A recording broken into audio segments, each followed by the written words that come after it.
નમસ્કાર, nation plus ન્યૂઝમાં આપનું સ્વાગત છે। હું છું ધોલ પરમાર। છોટાઉદેપુર ખાતે વિશ્વ આદિવાસી અધિકાર દિવસની ઉજવણીના ભાગરૂપે પીપલેજ મમ્મા માર્ગરેટ ઓકિયાની સ્કૂલ ખાતે આદિવાસી સમાજનું સંમેલન યોજાયું હતું।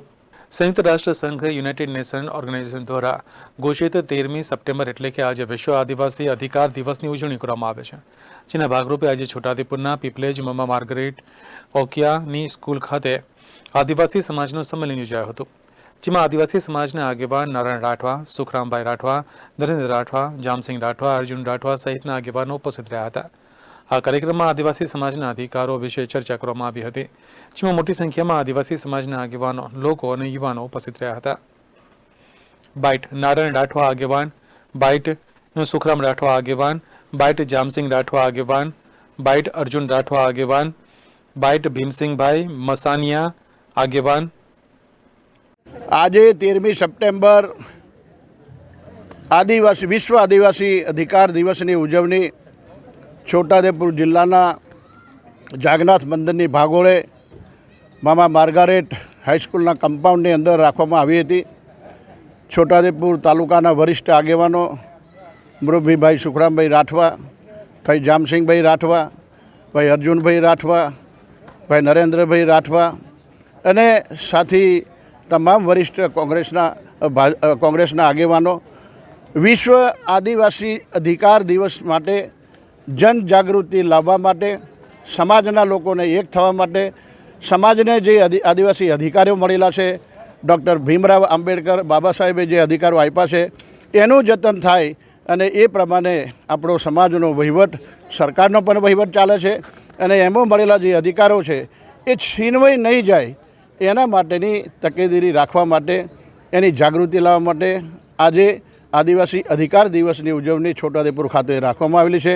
मोटी संख्यामां आदिवासी युवान साथीओ, भाईओ, बहनों, आगेवानो उपस्थित रह्या अने आवता दिवसोनी अंदर राज्य सरकारनी सामे जे अमारा પડતર प्रश्नों छे, घणा बधा आदिवासीना दाखलाना પડતર प्रश्नों छे, मोंघवारीना प्रश्नों छे, बेरोजगारीना प्रश्नों छे, खेडूतोना प्रश्नों छे, खाण खनिज गैरकानूनी रीते काढे छे। हालमां ज एनी एक मोटी असर थई छे। भारत नदीनो पुल बेसी जवाना कारणे आजे वाहन व्यवहार मध्यप्रदेश गुजरातनो अटवाई गयो छे। एवा अनेक प्रश्नोने जागृत करवा माटे सरकारनी सामे भोंयो चढ़ावी आवा जे अधिकारो उपयोग करीने सरकारने पासेथी न्याय मेळववा माटेनो आ एक कार्यक्रम राख्यो छे अने एनी साथे साथे माननीय कलेक्टर साहेबने आदिवासी अधिकारना हक्को माटेनो एक आवेदनपत्र आपवानो पण कार्यक्रम छोटाउदेपुरना तमाम आदिवासी आगेवानो नक्की करीने गया आव्या छे। तो ए रीते एक आवेदनपत्र पण आपवानो कार्यक्रम छे। जोहर, जय आदिवासी। विश्व आदिवासी दिवस ની ઉજવણી આદિવાસીઓ કરતા રહ્યા છે, વર્ષો વર્ષ કરીએ છીએ।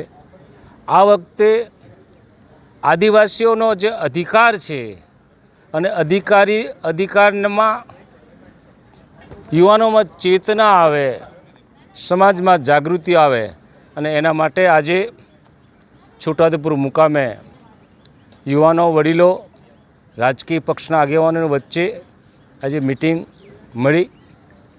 અમારા મધ્યપ્રદેશથી પધારેલ ભીમસિંહ મસાણિયા દાદાએ સવિશેષ અધિકારની બાબતમાં ચર્ચા કરી છે।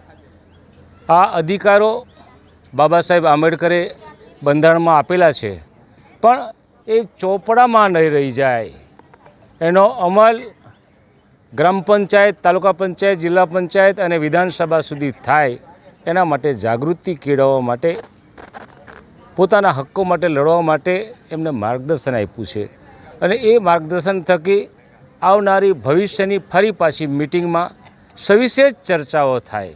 ચર્ચાઓ એટલા માટે જરૂરી છે કે આપણે બધા જાણીએ છીએ કે આ દેશમાં કામ કરતી સરકાર સબકા સાથ સબકા વિકાસની વાતો કરે છે અને એ સબકા સાથ વિકાસની સાથે સાથે પોતાના મનની જે મેળાફેર ઈરાદો છે એ ઈરાદો આદિવાસીઓના વિકાસના નામ પર એ ચાહે તળાવ બનતા હોય, ચાહે રસ્તાઓ બનતા હોય કે ચાહે કારખાના આવતા હોય, એ જમીનો હડપવાનો ધંધો કરી રહી છે એની સામે પણ અવાજ ચાલી રહ્યો છે। અલગ અલગ વિસ્તારમાં આખા રાજ્યનો પ્રશ્ન હોય, આખા દેશનો પ્રશ્ન હોય, એમાં બધા સાથે મળીને આદિવાસીઓના હકને રક્ષણ મળે તે માટે જાગૃતિ લાવવાનું કામ યુવાનોને કરવાનું છે, અમારે માર્ગદર્શન આપવાનું છે.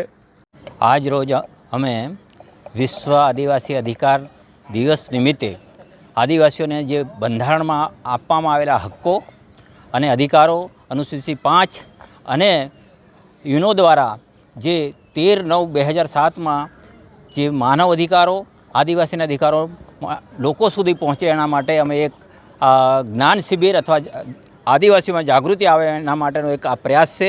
અને આજના દિવસે અમે આદિવાસીઓને જાગૃત કરવા તેમજ ગવર્મેન્ટ પાસે એક એવી માંગણી મૂકવાના છે અને આવેદનપત્ર પણ અમે રાજ્યપાલને અને કલેક્ટરને આપવાના છે. જે અમારા પ્રશ્નો છે, જે જળ, જંગલ અને જમીનના પ્રશ્નો છે, સ્થળાંતરના પ્રશ્નો છે, મજૂરીઓના પ્રશ્નો છે, જાત શિક્ષણના છે, આરોગ્યના છે, જાતના પ્રશ્નો છે, એ અમે ગવર્મેન્ટ પાસે મૂકવાના છે. અને આ બધી વસ્તુ જે અમારે થઈ છે એના આદિવાસીઓને કેવી રીતે નુકસાન થયું છે એ હક્કો માટે અમે રૂઢી પ્રથા ગ્રામ સભાઓ પણ શરૂ કરવાના છે. જેના ભવિષ્યમાં અમે ગામે ગામ આના જે બંધારણમાં કાનૂન આપેલો છે એ કાનૂનનો અમલ કરવા જઈ રહ્યા છે. કારણ કે અત્યાર સુધી જે નહીં થયું 70-75 વર્ષમાં, પણ હવે અમે આ વસ્તુ કરીને રહેવાના છે.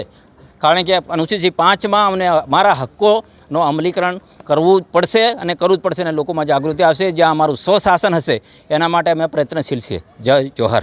આજે અમે અહીંયા વિશ્વ આદિવાસી અધિકાર દિવસ જે યુનો ઘોષિત છે એના આયોજન માટેની સભા કરી અને સભા પછી અમે આવેદનપત્ર આપવાના છે. આજે પૂરા ગુજરાત અને દેશમાં આદિવાસી સમાજ અનુભવી રહ્યો છે કે આદિવાસી ક્ષેત્રમાં શિક્ષણ, આરોગ્ય, પ્રાથમિક સુવિધાઓ, ન્યાય એ બધું ખાડે ગયું છે. પરંતુ આદિવાસી ક્ષેત્રના કલેક્ટર, SDM, પોલીસ તંત્ર આ બધા જ આદિવાસી વિસ્તારની જમીનોના સંપાદનમાં, ખનિજ સંપત્તિઓના પટ્ટા પાડવામાં, રેતીના પટ્ટા પાડવામાં, લોકોને અન્યાય કરવામાં વ્યસ્ત છે. એ આજે આદિવાસીઓ જાણે છે અને એ પ્રકારની જે તંત્રની કામગીરી જે છે એનો અમે સખત વિરોધ કરીએ છીએ.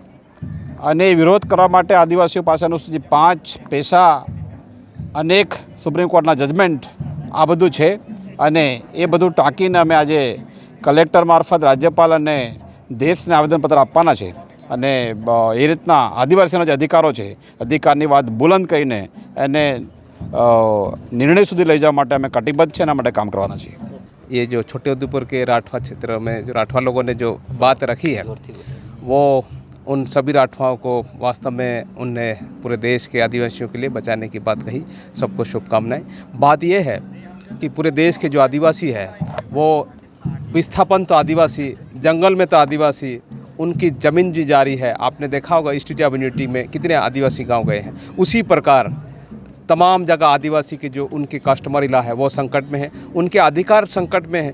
तो यूनाइटेड नेशन में जो डिक्लेरेशन है अनुच्छेद 1 से लेकर 46 तक, वो आदिवासी कल्चर जब तक बचेगी तब पूरा देश की धरती, पानी, हवा सब सुरक्षित रहेगी. ऐसे में हम सब लोग आदिवासी नहीं, गैर आदिवासी सब लोग मिलकर इस संस्कृति को बचाना चाहिए जिससे कि हवा और पानी सब बचे. आप जानते हैं आदिवासी क्षेत्र में शुद्ध हवा है, आदिवासी क्षेत्र में जंगल है, आदिवासी क्षेत्र से ही पानी आ रहा है.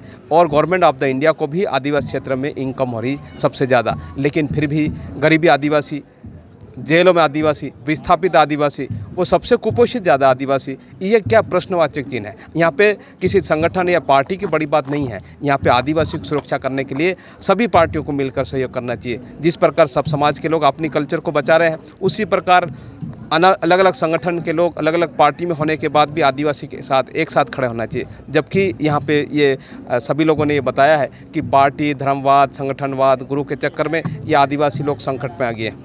अब संविधान में बहुत सारे अधिकार लिखे हुए हैं, सुप्रीम कोर्ट के जजमेंट्स हैं. इन सभी को आदिवासी लोग और उनको जानकारी हो जिससे कि वो अपने अधिकार को रक्षा कर सकें. तो विश्व के तमाम आदिवासी लोगों की जो रक्षा करने के लिए उसकी संस्कृति, अस्तित्व, उनका पहचान खतरे में है. इसलिए यूनाइटेड नेशन ने जो डिक्लेरेशन किया है वो आदिवासियों को मालूम हो और वो अपने अधिकार की रक्षा के साथ देश के विकास में उसकी सहभागिता हो, उनकी संस्कृति, उनके आस्था स्थल, उनकी भूमि सुरक्षित हो. ये शुभकामनाएं. Thank you. Rihan Patel, nation plus news, Chhota Udepur. સમાચારોનો સતત અપડેટ મેળવવા માટે અમારી નેશન પ્લસ ન્યૂઝની યુટ્યુબ ચેનલને સબસ્ક્રાઇબ કરો, બેલ આઇકન દબાવો અને ફોલો કરો ફેસબુક, ઇન્સ્ટાગ્રામ અને ટ્વિટર પર.